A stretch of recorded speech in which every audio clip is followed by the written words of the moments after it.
Your time is limited. Don't waste it living someone else's life. Steve Jobs. The question was, as a 19-year-old, how do you go about the process of convincing people that you know what you're doing and that you can pull it off? I think the first piece is realizing that it's not necessarily about age. Elizabeth Holmes is a convicted fraudster and former biotechnology entrepreneur from the United States. In 2003, Holmes founded and served as the CEO of Theranos, a now-defunct health technology company that claimed to have revolutionized blood testing by developing methods that could use surprisingly small volumes of blood, such as from a fingerprick. On the basis of a $9 billion valuation of her company, Forbes named Holmes the youngest and wealthiest self-made female billionaire in America in 2015. As revelations of potential fraud regarding Theranos' claims began to surface the following year, Forbes revised its estimate of Holmes' net worth to zero, and Fortune named her in its feature article on the world's 19 most disappointing leaders. Hello, and welcome back to Past Crimes. In today's video, we will be talking about Elizabeth Holmes, former biotechnology entrepreneur and CEO of Theranos, a company claimed to have revolutionized blood testing methods and the events leading to its downfall. Elizabeth Holmes was born in Washington, D.C. on February 3, 1984. Christian Rasmus Holmes IV, her father, was a vice president at Enron, an energy company that went bankrupt after an accounting fraud scandal. Noelle Holmes, her mother, was a congressional committee staffer.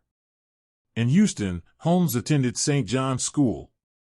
She was interested in computer programming during high school and claims to have started her first business selling C++ compilers to Chinese universities. Her parents had arranged for Mandarin Chinese home tutoring, and Holmes began attending Stanford University's summer Mandarin program halfway through high school. Holmes enrolled at Stanford in 2002 to study chemical engineering and work as a student researcher and laboratory assistant in the School of Engineering. After finishing her freshman year, Holmes worked in a laboratory at the Genome Institute of Singapore, where she tested for severe acute respiratory syndrome coronavirus using syringes to collect blood samples. In 2003, she filed her first patent application for a wearable drug delivery patch. She dropped out of Stanford School of Engineering in March 2004 and used her tuition money to start a consumer healthcare technology company. That company would later be called Theranos. Holmes cited her fear of needles as a motivator for her desire to perform blood tests with small amounts of blood. When Holmes proposed collecting vast amounts of data from a few droplets of blood derived from the tip of a finger to her Stanford medicine professor Phyllis Gardner, Gardner responded, "I don't think your idea is going to work," explaining that it was impossible to do what Holmes claimed. Several other expert medical professors disagreed with Holmes. However, Holmes did not give up and was able to convince her advisor and dean of the School of Engineering, Channing Robertson, to support her idea. Robertson became the company's first board member and introduced Holmes to venture capitalists. Holmes admired Apple founder Steve Jobs and purposefully imitated his style, frequently wearing a black turtleneck sweater, as Jobs did. Holmes claims her mother dressed her in black turtlenecks when she was younger, but an employee claims she suggested in 2007 that she copied Jobs' famous Issey Miyake turtleneck look. During most of her public appearances, she spoke in a deep baritone voice, though a former Theranos colleague later claimed he heard her welcome him in a voice stereotypical of a woman her age. The right to protect the health and well-being of every person. Gardner of Stanford also disputes Holmes' natural deep voice. Her family, on the other hand, insists that her deep voice is genuine. Holmes had raised $6 million to fund the firm by December 2004. Theranos had more than $92 million in venture capital by the end of 2010. Holmes met former Secretary of State George Shultz in July 2011. He joined the Theranos board of directors after a 2-hour meeting. Over the next 3 years, Holmes assembled the most illustrious board in U.S. corporate history. until September 2013, when the company announced a partnership with Walgreens to launch in-store blood sample collection centers. Holmes operated Theranos in stealth mode, with no press releases or a company website. Eric Topol, the editor-in-chief of Medscape, interviewed her and praised her for this phenomenal rebooting of laboratory medicine. In 2014, Holmes was featured on the covers of Fortune, Forbes, the New York Times Style magazine, and Incorporated. In 2014, Forbes named Holmes the world's youngest self-made female billionaire, ranking her number 110 on the Forbes 400.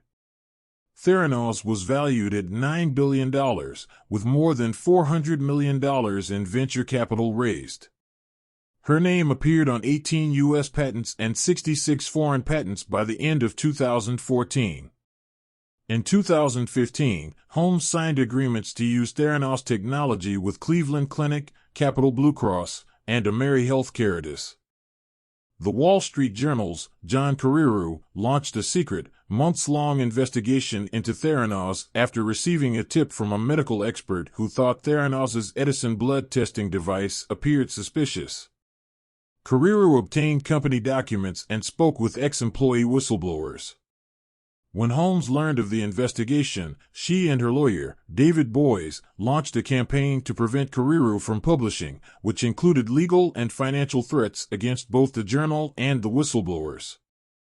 Despite Boies' legal threats and coercion, the journal published Carreyrou's bombshell article in October 2015, detailing how the Edison device produced inaccurate results and revealing that the company had been using commercially available machines manufactured by other companies for the majority of its testing.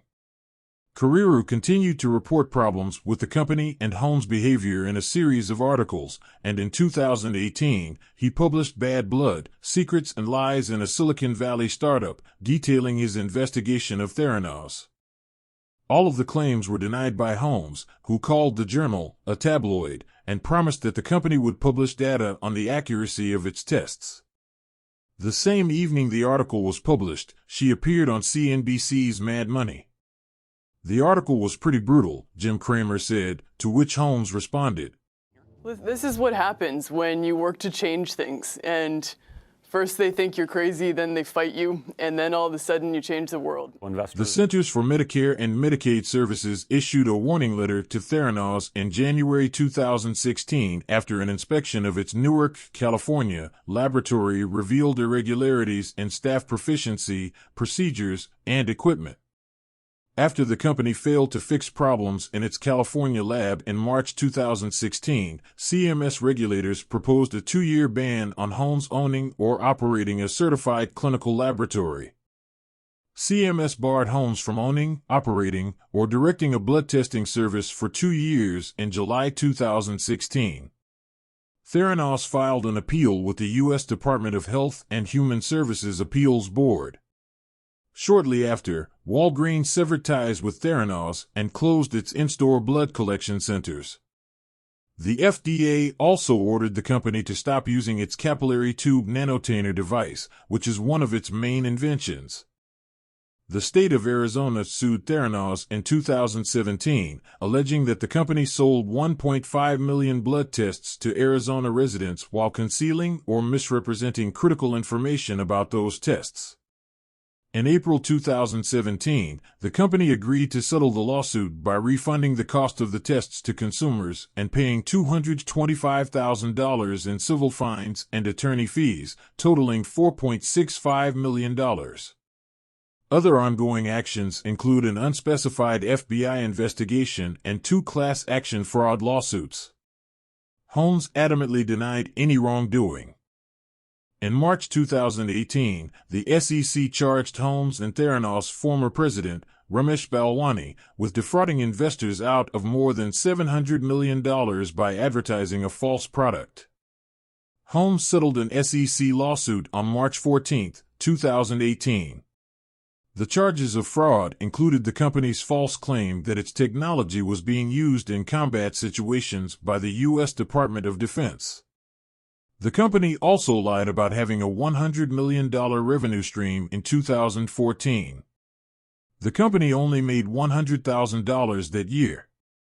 The terms of Holmes' settlement included giving up voting control of Theranos, returning 18.9 million shares to the company, a 10-year ban from serving as an officer or director of a public company, and a $500,000 fine.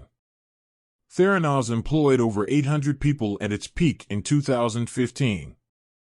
It dismissed 340 people in October 2016 and another 155 in January 2017. Theranos filed a WARN Act notice with the state of California in April 2018, announcing its plans to permanently lay off 105 employees, leaving it with fewer than 2 dozen.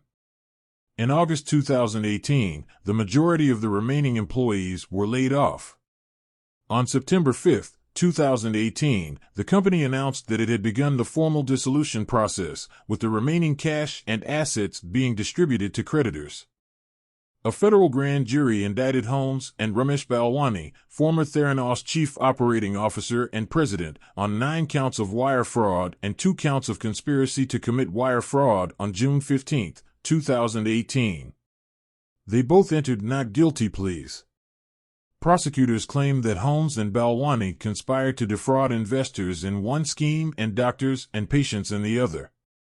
Following the indictment, Holmes resigned as CEO of Theranos but remained chair of the board. Holmes was tried in the United States District Court for the Northern District of California, presided over by U.S. District Judge Edward Davila. Holmes hired Williams & Connolly, a well-known American law firm that specializes in white-collar crime defense. After being postponed for over a year due to the COVID-19 pandemic and Holmes' pregnancy, the trial finally began on August 31, 2021. The United States Attorney for the Northern District of California prosecuted the case.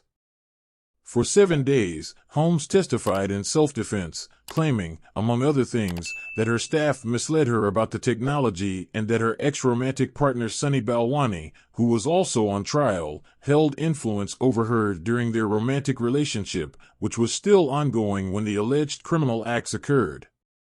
The evidence in the case revealed Holmes' involvement in staged demonstrations, falsified validation reports, false contract claims, and overstated financials at Theranos. Holmes was found guilty on 4 counts of defrauding investors on January 3, 2022, 3 counts of wire fraud, and 1 count of conspiracy to commit wire fraud. Holmes remained at liberty on $500,000 bail, secured with property, while awaiting sentencing. For each count of wire fraud and conspiracy, she faced a maximum sentence of 20 years in prison and a $250,000 fine, plus restitution. U.S. District Judge Edward Davila sentenced Holmes to 11 years in prison on November 18, 2022, and ordered her to surrender by April 27, 2023. With good behavior, she could receive a 15% reduction in prison time, bringing her sentence to 9.5 years with no chance of parole. Davila suggested she be imprisoned at the federal prison camp, Bryan, in Texas, a low-security facility with little or no perimeter fencing. No one wants to be kicked out because this place is heaven compared to the rest of the prison system. If you have to go somewhere, this is a good place to go, said a criminal defense attorney. If you watched this far, I appreciate it, and thank you. Now how about you make my holidays by liking and subscribing?